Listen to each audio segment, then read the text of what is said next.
Assalamualaikum warahmatullahi wabarakatuh. Waalaikumsalam warahmatullahi wabarakatuh. Halo para sodik, selamat datang di podcast Diksi Diskusi Sipil episode ketiga. Gimana nih kabarnya? Semoga selalu baik ya. Dan jangan lupa untuk patuhi protokol kesehatan karena masih banyak banget kasus COVID yang berkeliaran di sekitar kita. Perkenalkan, saya Risma Sembiring yang bakalan nemenin para sodik di episode kali ini. Oke, tanpa berlama-lama lagi, saya langsung kasih tahu ya, kalau episode kali ini kita bakal bahas seputar jurusan Teknik Sipil Universitas Negeri Malang. Udah pada penasaran kan? Langsung aja yuk kita sambut bintang tamu kita, Dr. Insinyur B. Sriumiati MT, selaku Ketua Jurusan Fakultas Teknik Universitas Negeri Malang. Baik Ibu, seperti kata pepatah, tak kenal maka tak sayang. Jadi gimana kalau Ibu untuk memperkenalkan diri Bu? Dipersilahkan Ibu untuk memperkenalkan diri. Baik, nama saya B. Sriumiati, sebagai Ketua Jurusan di jurusan Teknik Sipil Fakultas Teknik Universitas Negeri Malang. Untuk periode ini yang kedua, alhamdulillah yang kedua, jadi periode dari 2019 sampai dengan 2022. Ya, saya kira itu, silahkan bisa dilanjutkan. Baik Ibu, terima kasih Ibu atas perkenalannya. Sama-sama. Oke, para sodik udah pada penasaran banget kan? Kita bakal bahas apa aja nih? Langsung aja yuk, kita tanya-tanya ke narasumber. Oke Ibu, sebelumnya saya mau sedikit cerita ya Bu. Pengalaman saya beberapa kali menggunakan aplikasi ojek online Ibu. Nah, di perjalanan ini pasti kita ada perbincangan-perbincangan ya Bu. Nah, perbincangannya itu seperti ini Bu. Dari drivernya itu menanyakan kepada saya, kuliah di mana Mbak? Nah, saya jawab nih Bu, kuliah di Universitas Negeri Malang Pak. Nah, bapaknya tanya lagi Bu, jurusan apa Mbak? Saya jawab Bu, jurusan Teknik Sipil. Nah, dari bapaknya itu menimpali jawaban saya seperti ini. Oh, jurusan Teknik Sipil ya Mbak, berarti nanti prospek kerjanya di kecamatan atau di kelurahan ya, mengurus tentang KK, mengurus tentang akte, KTP dan yang lainnya. Nah, sebenarnya Bu, jurusan Teknik Sipil itu membahas atau fokusnya itu seperti apa ya Bu? Apakah benar tentang keadministrasian seperti itu atau di bidang apa nih Bu? Oke, bagus sekali pertanyaannya ya. Jadi jurusan Teknik Sipil, kata-kata sipil di sini bukan menyangkut administrasi seperti yang dikatakan dari driver ojek online yang nanya ke Mbak Misfi ya. Jadi kita di sini sipil itu adalah salah satu jurusan yang sudah biasanya ada di semua fakultas teknik ya. Itu menyangkut bidang infrastruktur, bidang pembangunan ya, intinya itu bidang pembangunan, di mana kementerian kita itu ikutnya kalau sudah bekerja nih ya di lapangan, itu kementeriannya PUPR ya, bukan administrasi. Jadi keliru ya kalau administrasi, karena itu akan menyangkut semua pekerjaan bidang yang menyangkut misalkan jalan raya, karena di PUPR itu ada Cipta Karya, itu menyangkut gedung, kemudian jasa marga itu menyangkut jalan raya, kemudian ada lagi di sumber daya air ya. Nah, itu semua bidang-bidang teknik sipil ya, bukan membahas di administrasi, entah itu infrastrukturnya, sistemnya dan sebagainya, itu dipelajari di bidang ilmu teknik sipil ya. Jadi seperti itu. Baik Ibu, jadi untuk teknik sipil ini itu fokusnya bukan di administrasi ya Bu, tapi di konstruksi bangunan ya Bu? Ya betul, salah satunya di bangunan gedung, kemudian bangunan jalan raya, bangunan sumber daya air seperti bendungan dan sebagainya itu. Oke Bu. Nah, untuk materi yang dipelajari di jurusan teknik sipil nih Bu, kalau misalkan berkaitan dengan bangunan itu apa saja ya Bu?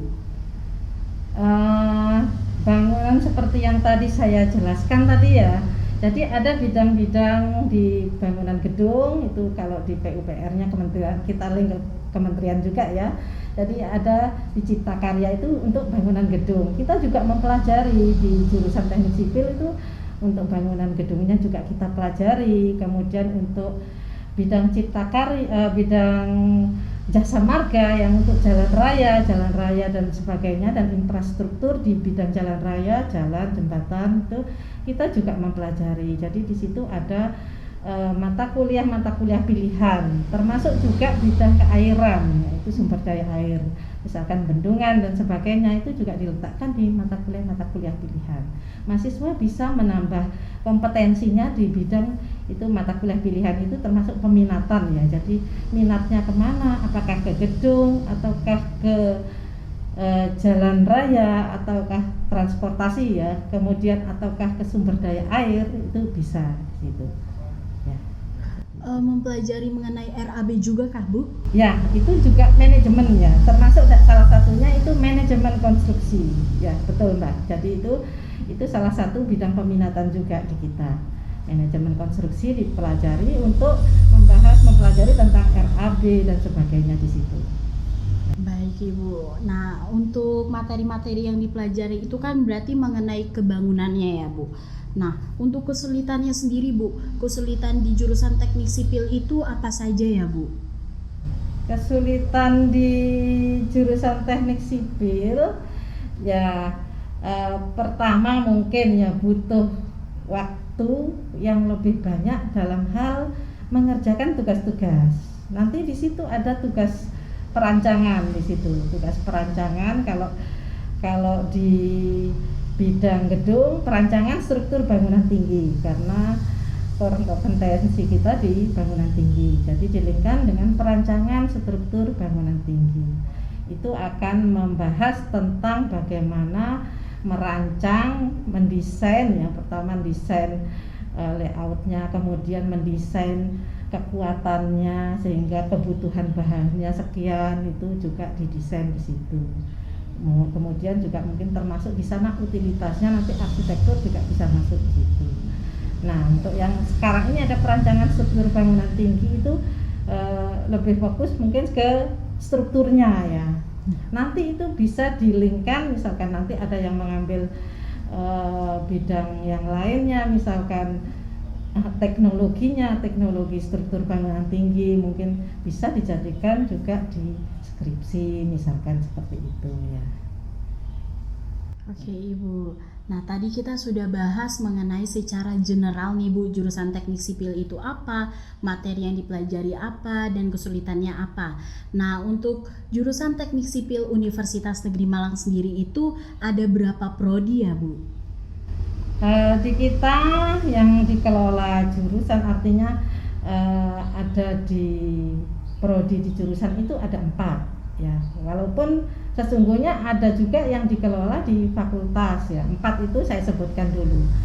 Yang pertama ada itu S1 Pendidikan Teknik Bangunan ya, itu yang pertama kali. Kemudian ada D3 Teknik Sipil dan Bangunan, kemudian S1 Teknik Sipil, kemudian S2 Teknik Sipil.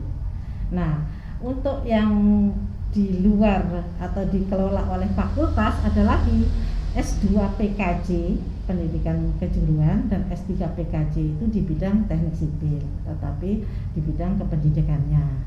Nah, jadi kalau yang di jurusan sendiri ada 4 itu, ditambah yang dikelola di fakultas ada 2, S2 dan S3-nya itu.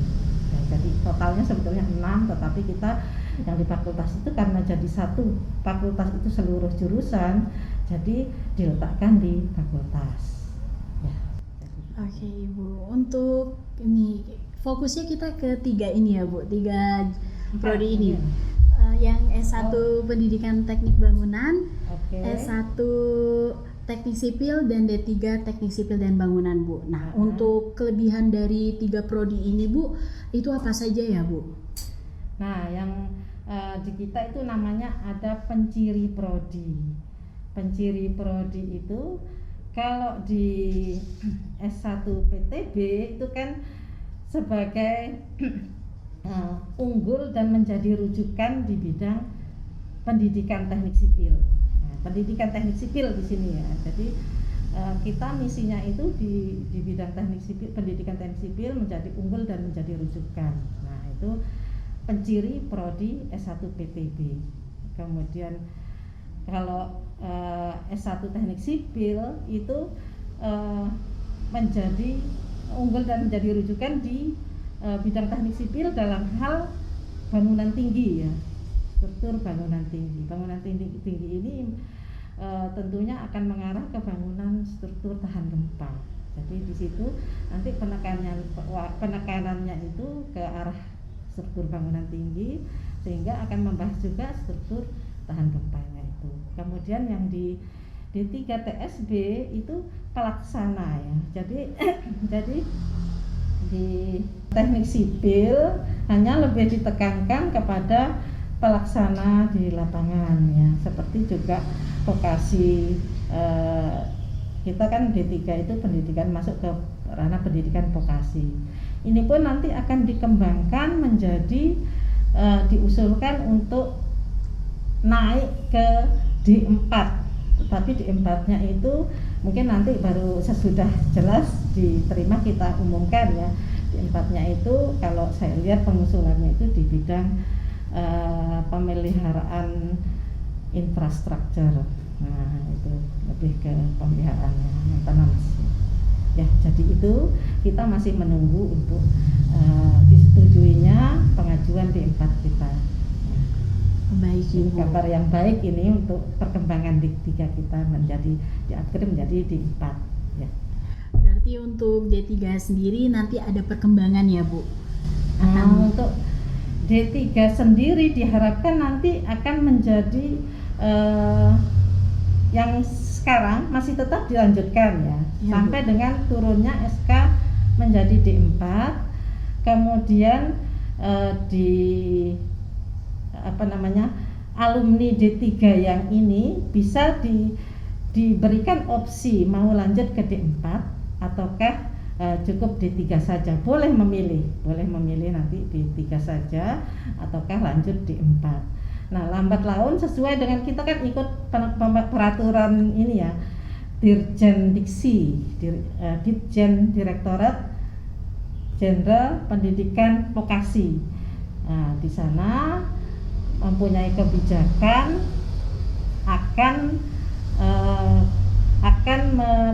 pengembangannya itu ke arah D4, sementara D3 ini semakin lama diarahkan untuk bisa semuanya menuju D4, sehingga tidak suatu saat mungkin tidak ada lagi mungkin ya. Tetapi kalau tetap dibutuhkan mungkin masih bisa di sini ya. Untuk di kita diarahkan ke D4. Seperti itu, Ibu. Ya. Baik, untuk prospek kerja nih, Bu. Untuk prospek kerja jurusan teknik sipil itu nanti bagaimana ya, Bu?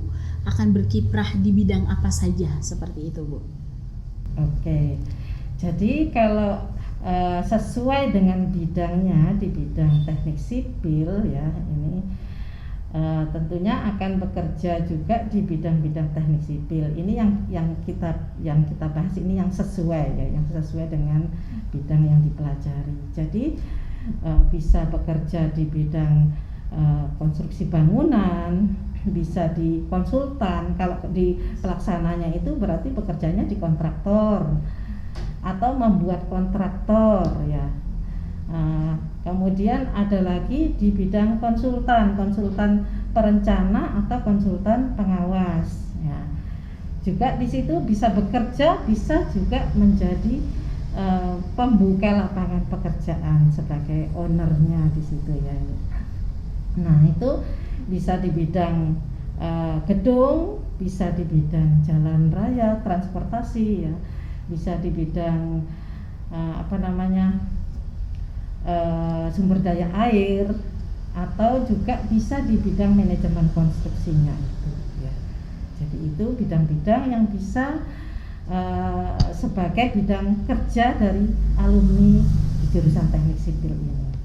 Baik Ibu, untuk jurusan S1 Pendidikan Teknik Bangunan sendiri Bu, apakah nanti prospek kerjanya itu bisa di bidang teknik sipil secara umum atau fokus ke pendidikan ya Bu? Nah itu juga. Jadi tadi saya belum menyebutkan karena kompetensi di bidang S1 Pendidikan Teknik Bangunan itu adalah sebagai guru ya, itu kompetensi utama ya. Jadi sebetulnya diarahkan menuju kompetensi utama, tapi seiring dengan perkembangan kemajuan pembangunan di Indonesia ini, di mana kebutuhan akan tenaga kerja di bidang infrastruktur itu sangat lebih besar mungkin ya daripada kebutuhan guru, itu tidak menutup kemungkinan. Jadi banyak ya, kenyataannya seperti itu, tidak menutup kemungkinan untuk alumni dari S1 Pendidikan Teknik Bangunan ini untuk berkiprah juga di dunia konstruksi ya, baik itu di kontraktornya maupun di konsultannya, itu banyak ya. Kita juga jadi kita juga tidak menutup untuk itu, malah ya nggak apa-apa, nanti juga akan meningkatkan kompetensi juga sebagai pengajar. Tentu kalau yang sudah punya pengalaman di lapangan itu sangat juga dibutuhkan untuk sebagai guru itu lebih pas lagi gitu. Jadi punya banyak pengalaman kerja di bidang industri konstruksi, di bidang konsultannya dan sebagainya, dan itu bisa memperkaya kompetensinya, itu bisa lebih lebih tinggi di situ ya. Jadi sudah sesuai dengan bidangnya, sudah ada ilmu pedagogik di kependidikan, kemudian di bidang teknik sipil juga sudah sebagai pelaksana di situ, artinya sudah melaksanakan, sehingga lebih bagus lagi seperti itu. Oke, jadi warasodik di rumah jangan khawatir yang mau masuk ke prodi S1 Pendidikan Teknik Bangunan, kalau peluang karirnya itu luas ya Bu, nggak cuma di pendidikan aja, jadi bisa berkiprah dimanapun. Oke Ibu, nah ini saya mau minta tips dan triknya nih Bu buat teman-teman yang mau kuliah di jurusan teknik sipil. Oke,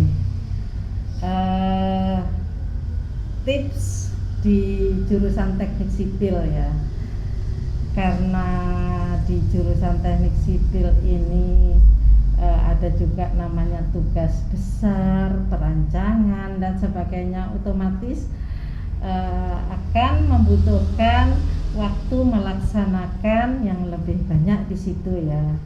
Nah itu tidak bisa pakai sistem SKS ya, sistem kebun semalam ya. Itu ya jangan diinikan ya. Artinya kita harus memulai dari awal, pintar-pintar membagi waktu di situ sehingga tugas-tugas bisa dikerjakan sesuai dengan time schedule-nya.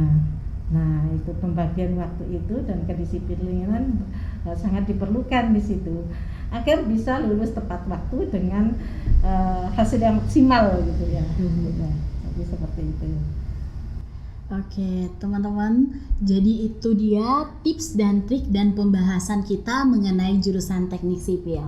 Terima kasih ya Ibu atas informasi yang telah diberikan. Sama-sama. Tentunya iya Ibu, tentunya memberikan wawasan baru dan gambaran baru, apalagi kita di sini menghapus pemikiran-pemikiran masyarakat luas mengenai jurusan teknik sipil yang sebenarnya Ibu.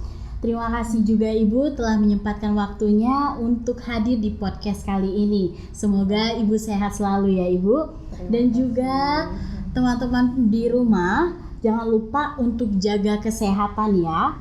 Sekian podcast kali ini, terima kasih. Saya akhiri. Wassalamualaikum warahmatullahi wabarakatuh. Waalaikumsalam warahmatullahi wabarakatuh.